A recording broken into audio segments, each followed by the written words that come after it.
Welcome to the Voices Through Time podcast.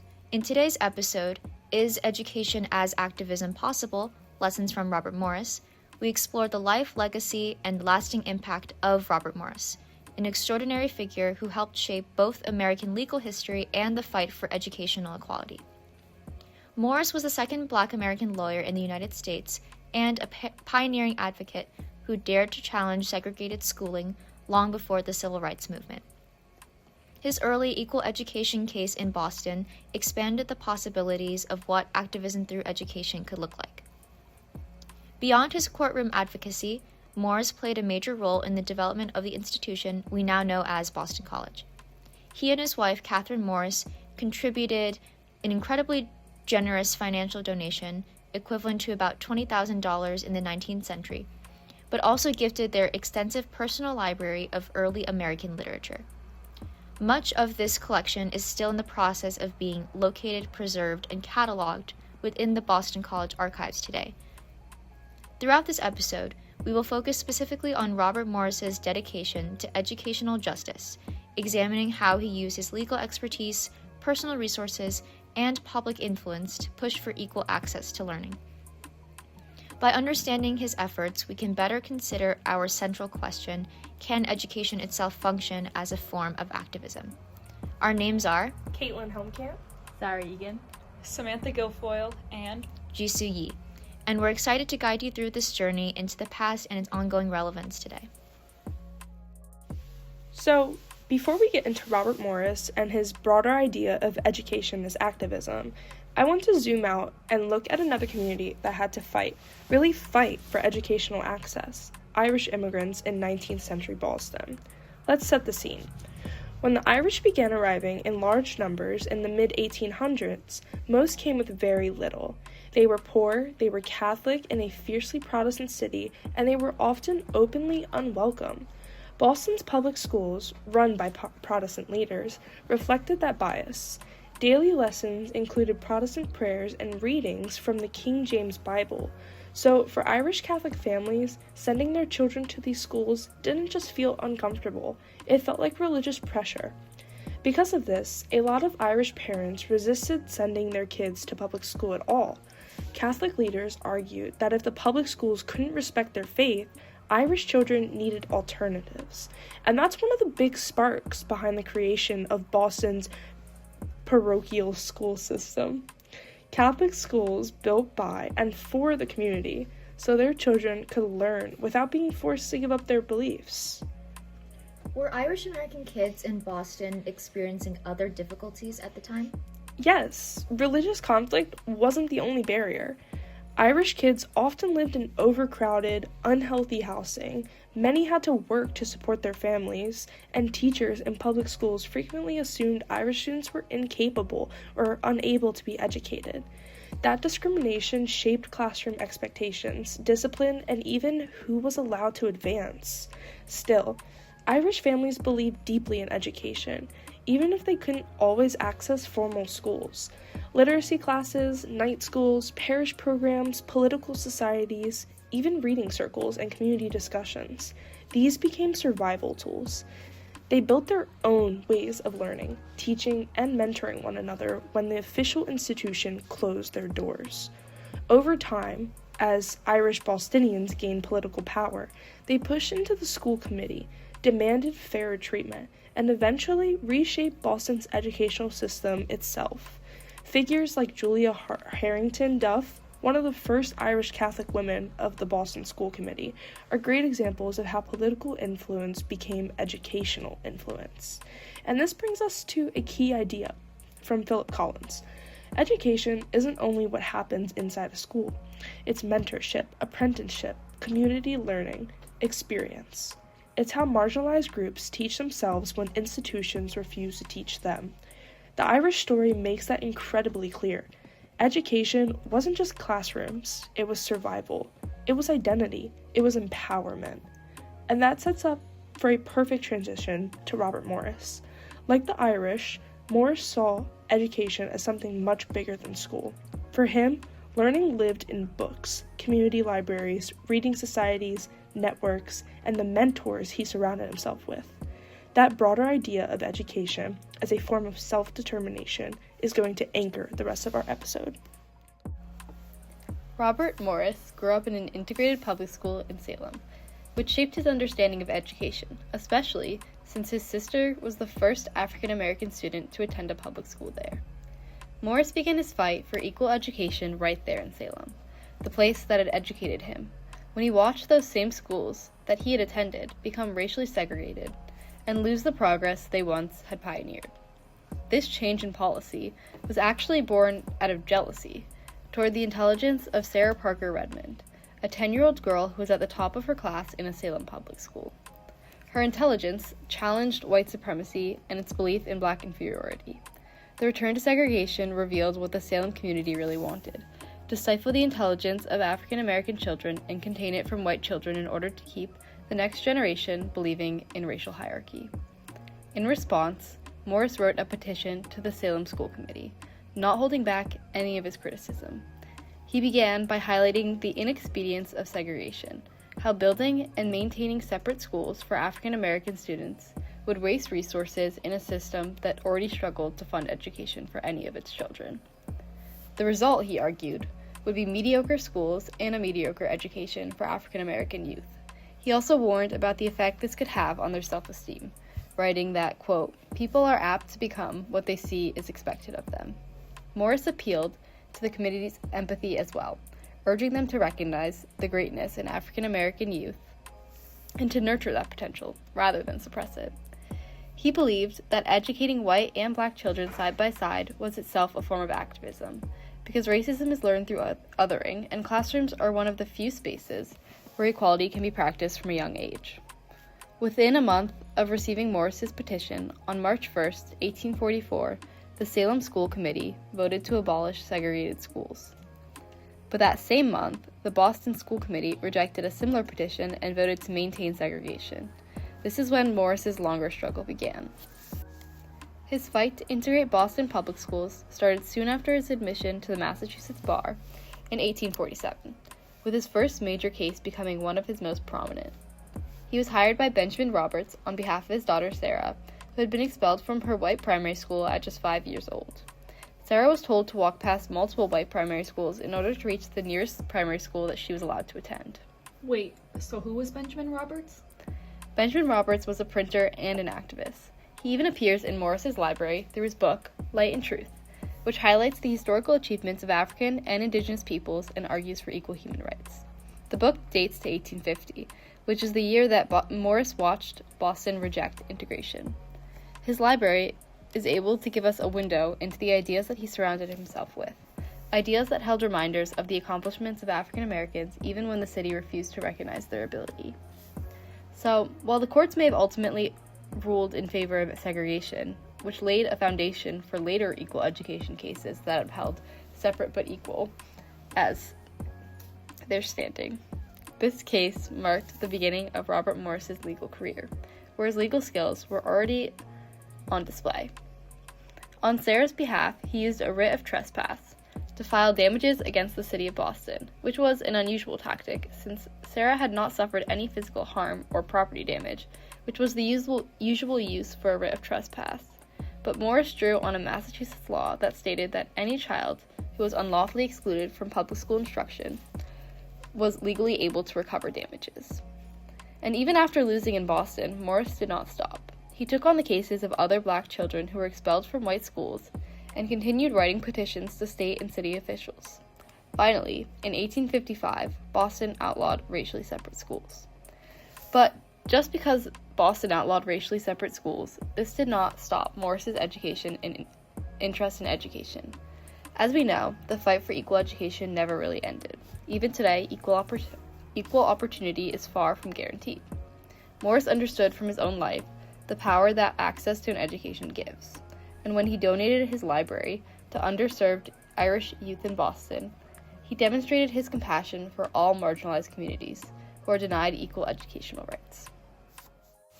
Hey listeners, if you're like me and love getting lost in a great story but don't always have time to sit down and read, then you need to check out Audible. With Audible, you get access to thousands of audiobooks, from best-selling novels to thought-provoking nonfiction, plus offers exclusive podcasts and originals you can't find anywhere else. Whether you're commuting, walking to class, or folding laundry, Audible turns any moment into story time. One of my current favorites is All That She Carries by Tia Miles.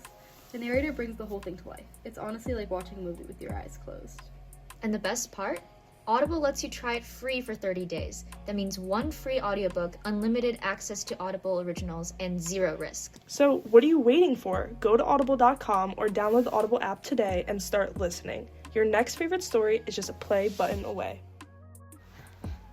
So, if we're thinking about books as a kind of activism, then Robert Morris's personal library is honestly one of the best examples we have of how knowledge itself can become a political tool.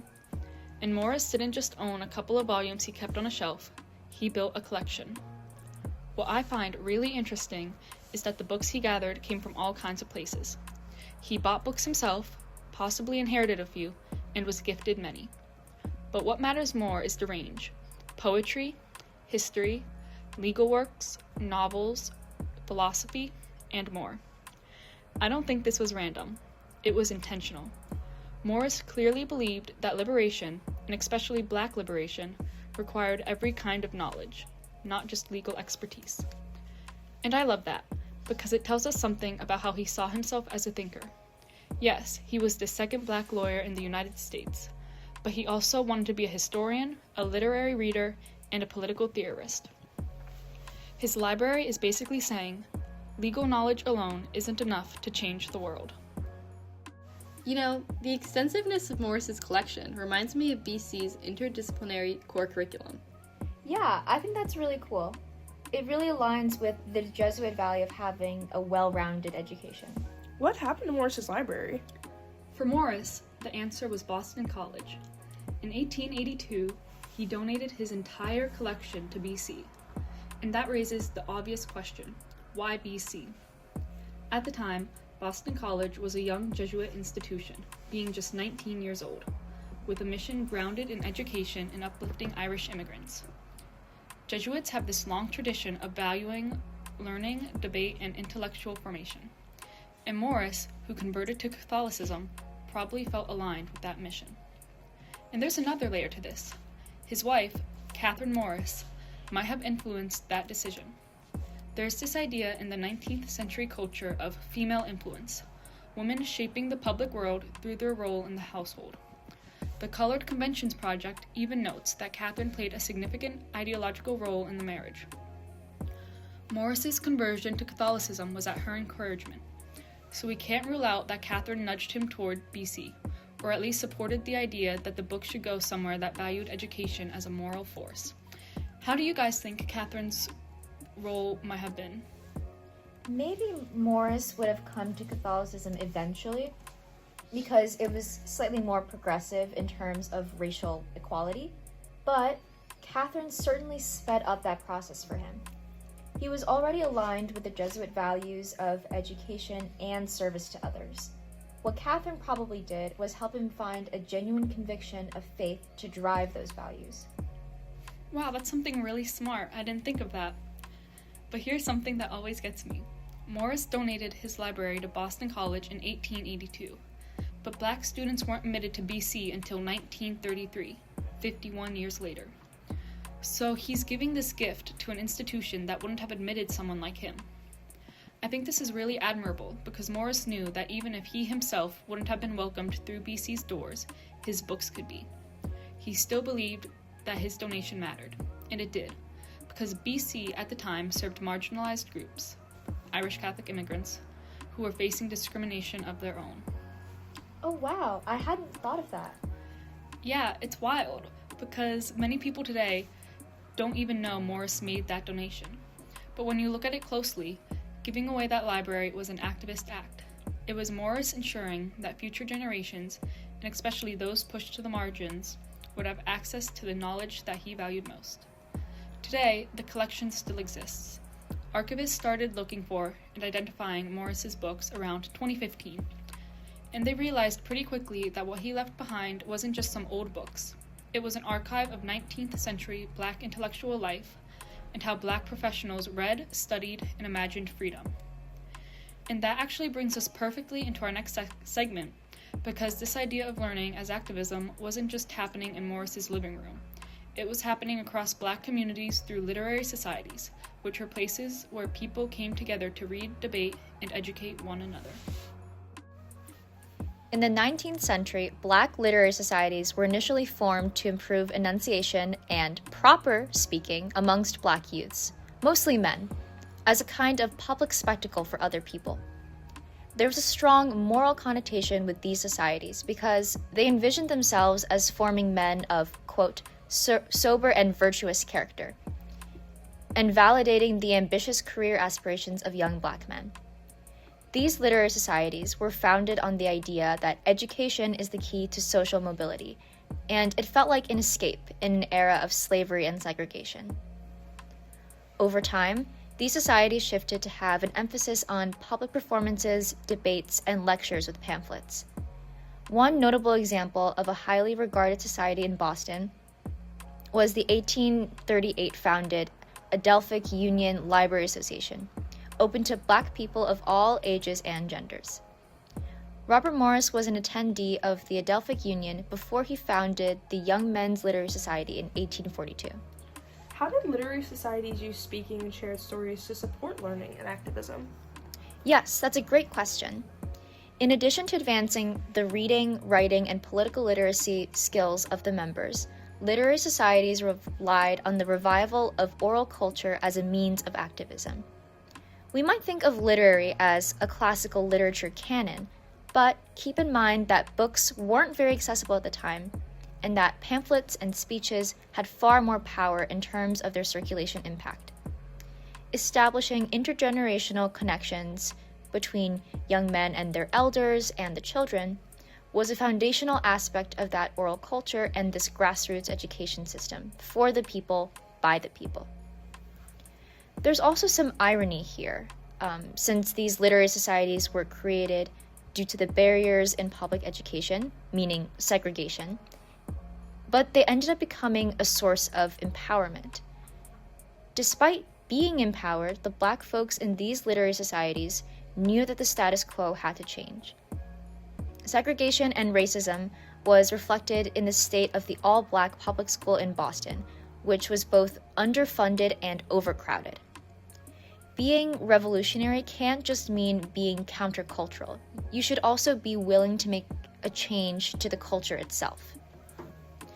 It's important to note that Morris did not receive a full secondary school education and that he did not attend college. At the age of 15, he became a protege of Ellis Gray Loring, a lawyer and abolitionist. He hired Morris as a servant initially, but began teaching him law because he saw how bright he was. So, Morris was proof of how Black people could be educated by unconventional means, by tutelage and by literary societies. But he was still keenly aware of inequality in the education system. Morris and the fellow members of the Young Men's Literary Society studied previous efforts in Boston to achieve educational rights, namely the history of petitions, as Sarah mentioned earlier. At the age of 19, he attempted to write such a petition with his peers and was engaged with other forms of political protest. As a lawyer later in his life, he circulated abolitionist ideas both inside and outside of his cases, in addition to his forward-facing advocacy for integration and Jesuit education. True to the origin of Black literary societies, he believed that education was integral to good character, which is likely why he was so intent on paying it forward, trying to give children opportunities that he didn't have, Black children and Irish children, and more. Education equality meant equality for Black people and every other group, like the Irish youths at the early Boston College. Education happens beyond institutions. Communities create their own forms of learning. So when we pull all of this together, the bigger picture becomes really clear. Education has never been limited to the walls of a school building. For communities pushed to the margins, whether Irish immigrants in 19th century Boston, Black Bostonians fighting for equal schools, or any group denied fair access, learning has always been something they've had to build for themselves. And that's not just a historical footnote, it's a pattern. The Irish story shows up that when institutions refuse to welcome a community, that community doesn't simply stop learning. Instead, they create new spaces, parish schools, night classes, living room reading groups, political societies, mentorship networks. They take literacy and turn it into survival. They take shared knowledge and turn it into political power. And eventually, that collective effort reshapes the very institutions that once shut them out. But more than that, it shows us that education is cultural, it's relational, it's intergenerational. It's built through the stories families pass down, the mentors who guide young people, the leaders who step forward to demand change. People like Julia Harrington Duff didn't just break barriers on Boston's school committee. They represented generations of Irish parents and children who believed learning was a right worth fighting for. And this idea leads us directly to Robert Morris, because Morris understood, in his own life and activism, that education is bigger than curriculum or classrooms. It's something lived. It's something practiced. It's found in books, yes, but also in community libraries, shared discussions, neighborhood literacy circles, and the everyday exchanges that build confidence and possibility. For Morris, education wasn't just preparation, it was power, it was an agency. It was a tool for claiming a place in a society that wasn't designed to include him. So, as we move forward in this episode, keep that broader definition in mind. Education isn't just a system, it's a strategy. It's a form of resistance. And again throughout history, marginalized communities have shown that when the official doors close, they build their own pathways. The Irish story is one example. Morris's story is another. And together, they remind us that learning, real learning, has always been shaped from the ground up. If we want to examine the broader legacy of early Black American intellectuals and compare that with the legacy of Robert Morris, we can see how Morris was following and also expanding their tradition. Phyllis Wheatley, an early African American poet, wrote mostly about Christian themes and the rebellious colonists of the American Revolution. She did critique slavery in her poetry, but, given the time she was situated in, she couldn't really envision what advocating for Black civil rights would have looked like.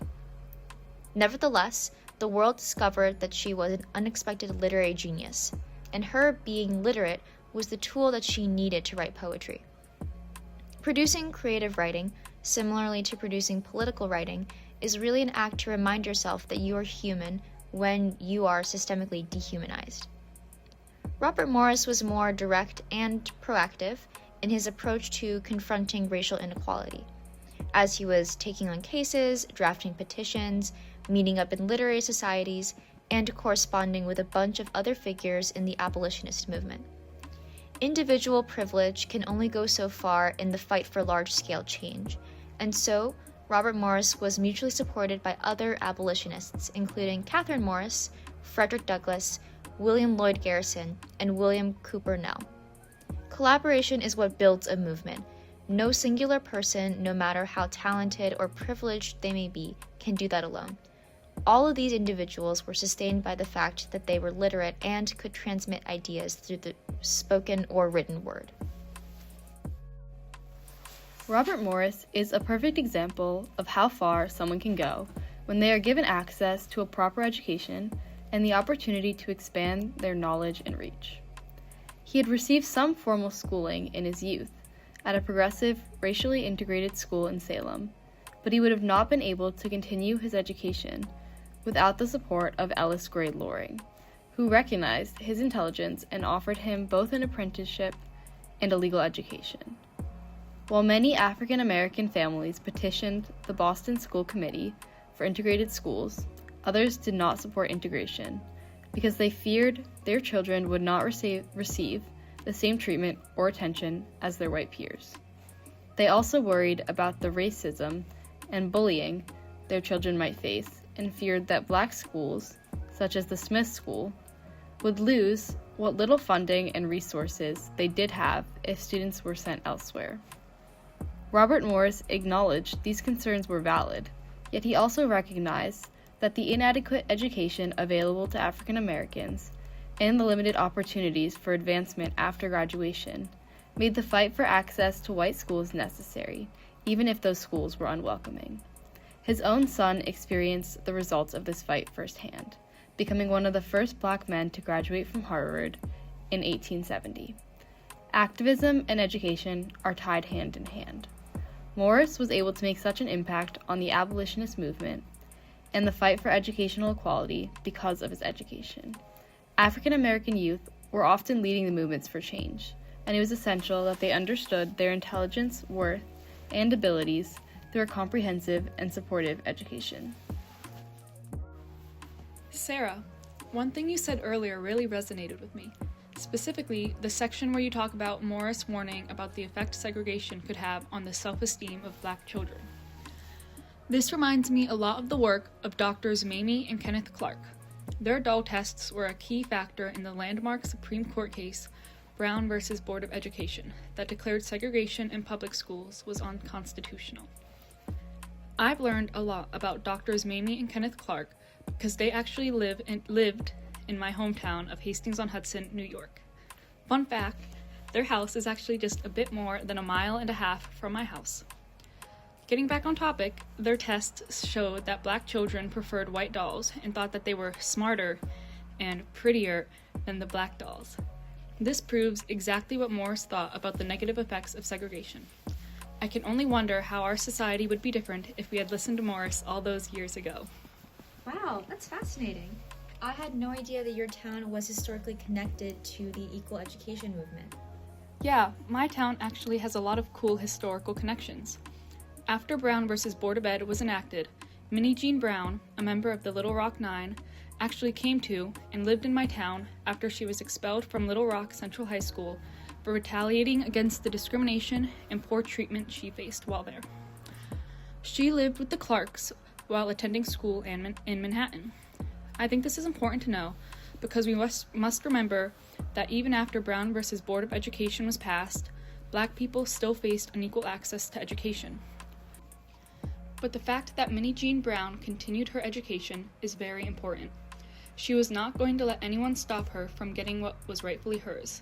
With this education, she led a career in social work and even worked with the Clinton administration as the Deputy Assistant Secretary for Workforce Diversity at the Department of the Interior. Alright, that's all the time we have for today. Thank you for joining us on this deep dive into the life of Robert Morris and for sticking with us as we explored the question, is education as activism possible? We hope you enjoyed the conversation and walk away seeing education in a whole new light. Tune in next time. Bye!